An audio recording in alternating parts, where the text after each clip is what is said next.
Hi guys, welcome back to Cara's Cakes. Today I'm going to be showing you how to make these Halloween treats. We're going to do these chocolate chip spider cookies, caramel apples, chocolate bark, and we're going to do these witch's fingers too. So keep watching if you want to see how I make those. So for the creepy witch finger cookies, I have the almonds and the gel for the fingernails. I have this green food coloring, a cup of softened butter, a cup of powdered sugar, 1 egg, a teaspoon of vanilla and a teaspoon of almond extract, 2 3/4 cups of all-purpose flour, 1 teaspoon of baking powder, and 1 teaspoon of salt. Okay, so the recipe says to add the butter, icing sugar, egg, and extracts. We're gonna mix that up.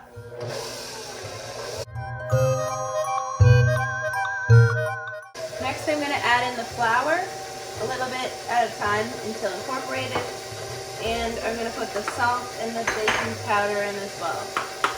You can use regular food coloring for this, but all I have is the gel food color.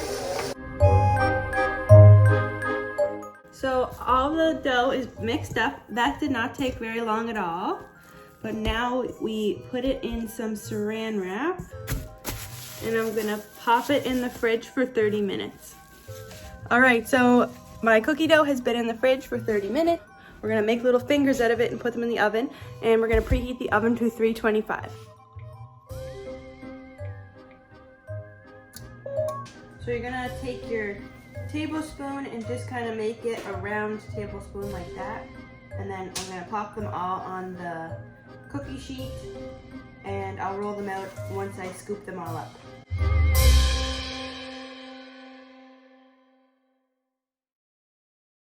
I'm gonna roll all of these out so they're like a finger shape.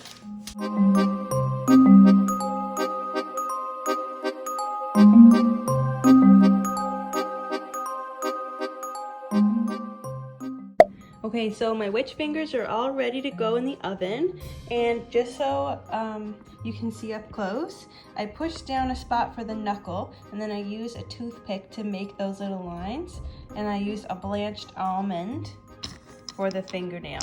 So I'm gonna pop these in the oven. The recipe says to pop it in for 20 to 25 minutes or until a pale golden. So we're gonna pop those in.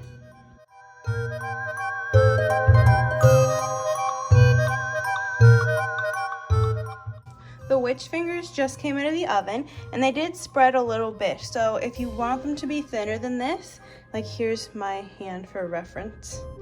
They did spread a little bit. If you wanted to make them thinner, do that. And you can see that they're like a golden brown on the bottom. So I'm gonna let those cool. I'm gonna be using this red gel food color from the grocery store. So what you're gonna do is take the food coloring, remove the almond really carefully. You're gonna squirt some onto the cookie and then stick the almond back on. So then it's kind of bloody around the edges. Yeah, so you can see they look like bloody witch's fingers.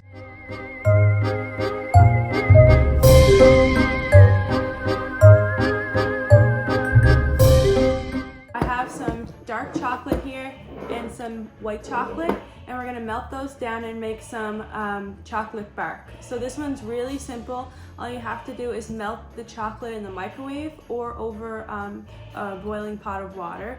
But you have to be careful not to burn the chocolate or it'll get all clumpy. So if you're gonna do it in the microwave, you can put it in for like 30-second intervals, and then as it starts to melt, less and less.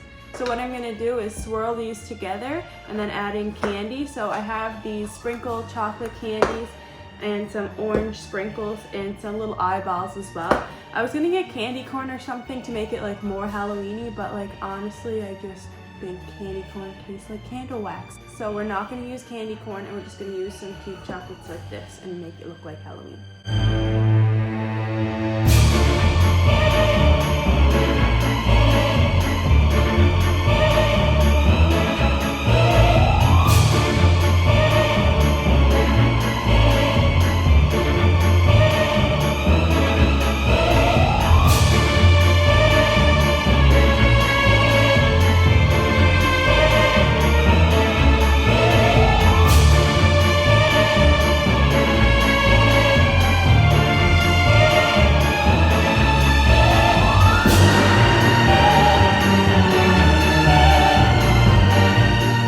So I took my chocolate bark out of the fridge and I'm gonna go ahead and cut that up into little pieces.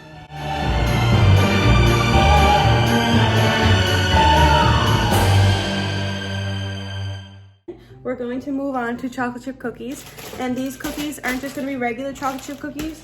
They're going to have a little peanut butter cup on the top, and there's going to be little legs coming from it like a spider.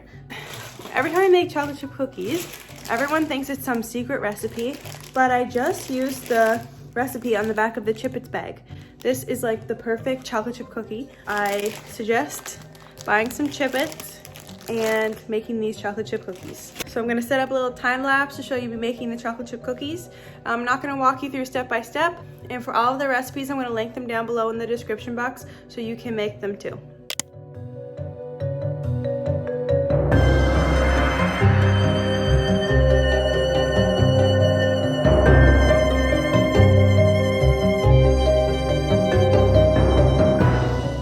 Okay, so I have all of the chocolate chip cookie dough ready to go. And my oven is now at 375, and I'm going to scoop out some cookie dough.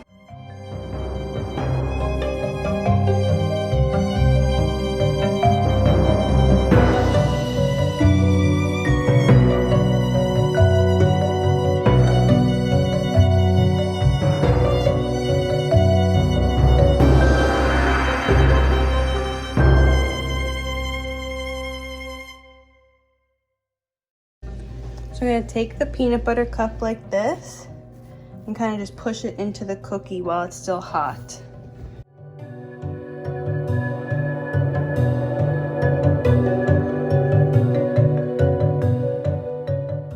So I have the chocolate chip cookies with the peanut butter cup on them, and I'm going to add the spider legs.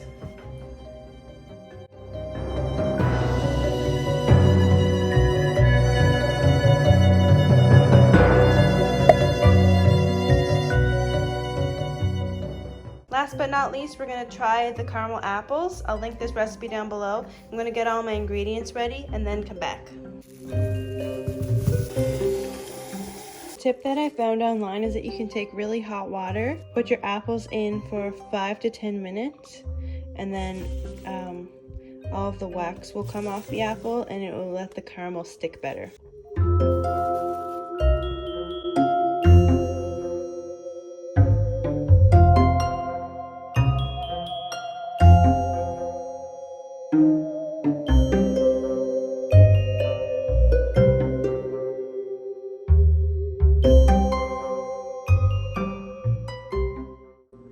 Alright, so I have my caramel apples, the condensed milk, corn syrup, brown sugar, and white sugar.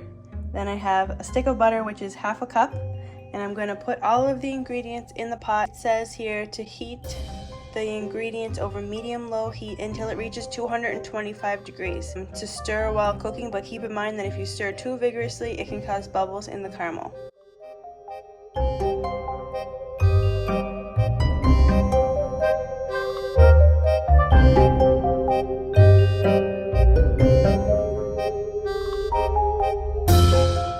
I heated up the caramel to 225 degrees Fahrenheit, and now I'm going to let it cool for 5 minutes until it reaches 190 degrees Fahrenheit, so probably for about 5 minutes the recipe says, and then I'll be dipping the apples in.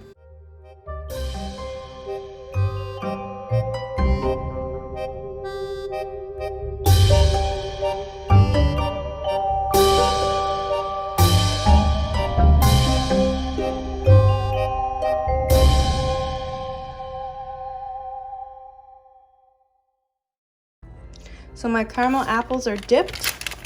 I'm gonna go ahead and put them in the fridge. Okay, so I didn't let the caramel apples sit all the way in the fridge because I want to add the toppings to the bottom. And I'm gonna stick some score on.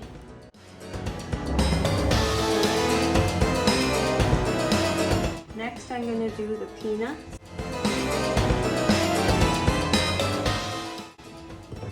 I'm gonna do Reese's Pieces. And we're gonna do Rocky Road.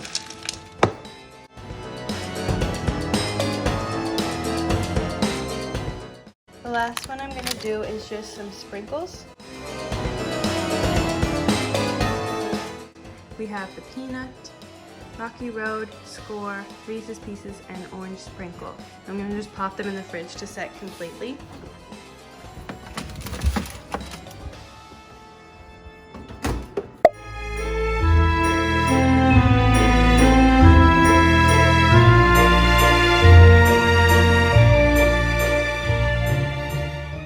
Thanks so much for watching this video. If you enjoyed all the treats that I made and you want to make them yourself, I linked them all in the description down below. So make sure to give this video a big thumbs up, scroll down and hit that subscribe button so you don't miss any new videos from me. I upload videos every Sunday.